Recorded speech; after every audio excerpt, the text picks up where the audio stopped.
আরে কি হয়েছে ম্যাডাম? ওই মশাটাকে ধরো, ওই মশাটা আমাকে কামড় দিয়েছে। ঠিক আছে ম্যাডাম।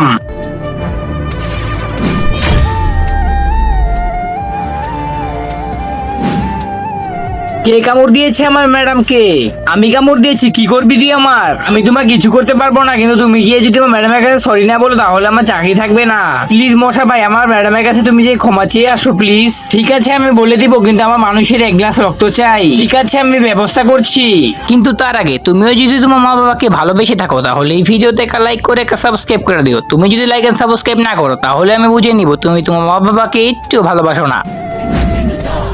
ম্যাডাম, এটাই সেই মশা যে মশা আপনাকে কামড় দিয়েছিল। যা ম্যাডামের কাছে ক্ষমা চেয়ে আস। আরে ম্যাডাম, আপনি তো মশাটাকে মেরেই ফেললেন।